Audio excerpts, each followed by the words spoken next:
this video just to sort of show you just a few parts that was inside this X-ray transformer, which, as you can see, is very large in comparison with the one that I had my old X-ray transformer in. I haven't got the main transformers out of these anymore. I plan on putting this one in. It's quite similar to my last one. There's my old one. There's the new one. Since it's quite a large size difference there.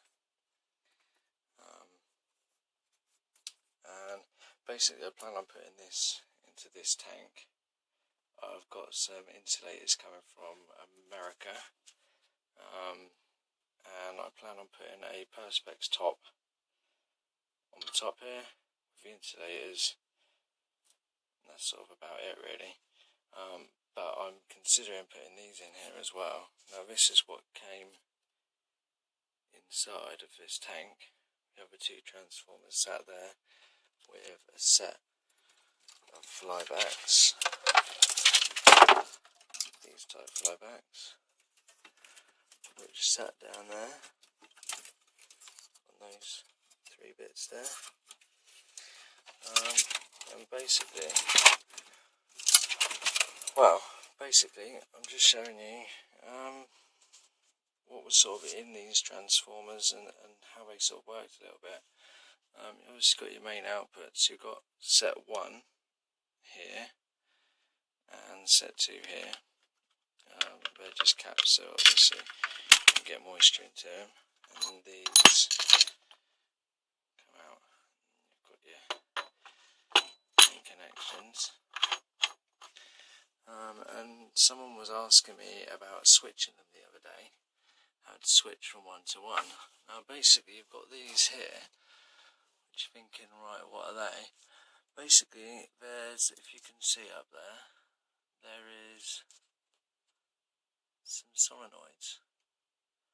There's 2 there and 2 there, and basically you put power into the right connections there, which just happens to be these ones, that one and that one, and it will switch either this set or that set. And what it does, the solenoid goes off, put some voltage to it, the solenoid goes off. There's a bit in here which springs right up,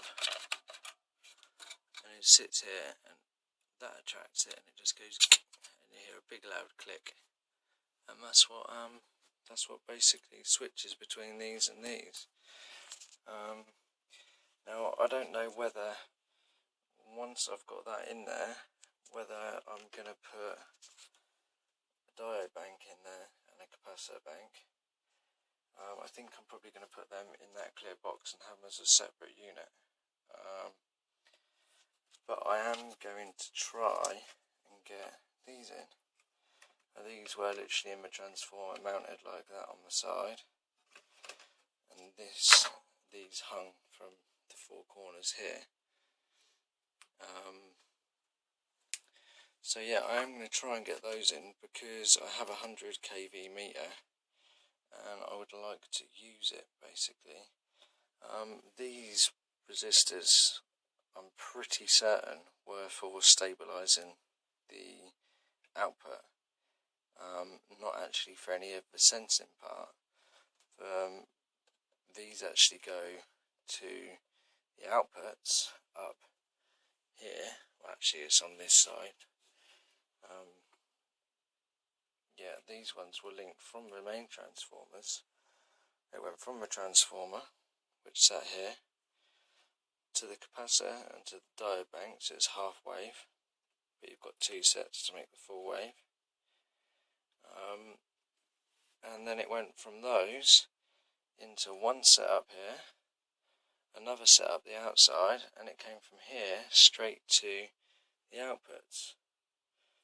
So that tells me that these were for not restricting, just sort of leveling out the voltage and cutting out any spikes and whatnot.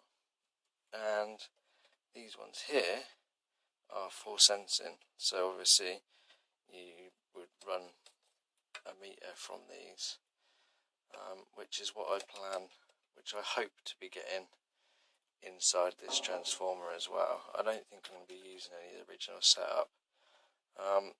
When I get my standoffs, insulators, not standoffs, I'm going to see whether I can reuse this top, because I quite like the top, to be honest. It'd be nice to have it looking like it originally did, using the main inputs to run it. But these unscrew, so depending on the size, and they're plastic, so I could actually cut them,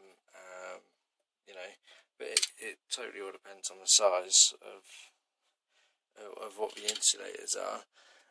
And I'd also like to get this out if I can't use this top, because this is a pressure release valve, which when the oil expands, you need it to, when it gets warm and the oil expands, you need it to be able to release some pressure, which would be very handy to get this in. And if I'm being honest, if I use a Perspex top, I don't think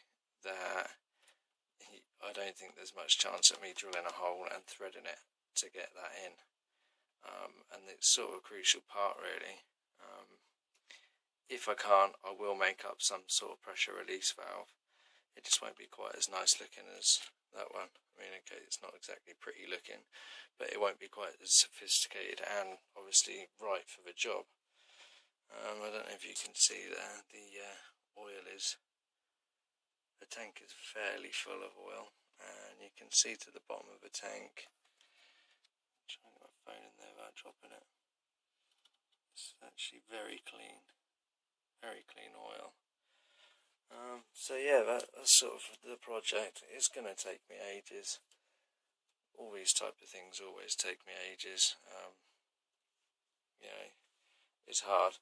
I want to get on with it all the time. I want to do it all the time, but I can't. So I think I'm going to turn to making some IGBT gate drives first. Just sort of, so I've got a little job. And then I'm going to move on to the X-ray transformer. But I just had to have my partner come and take the top off for me, because I can't actually lift that. It's not that heavy, but I can't lift it, so I've had to have my partner come up here, and she's took it off for me and put it on these two posts. But basically just need to get it off to measure these studs, so that if I do order a piece of acrylic or Perspex, whatever you want to call it, Lexan, whatever, I know how thick I can have it, and also just to measure the actual diameter, and not diameter, the size of the box and everything. So thanks for watching. Hopefully it won't take me too long, but these things do take a lot of time, and I will keep you updated. Thanks for watching.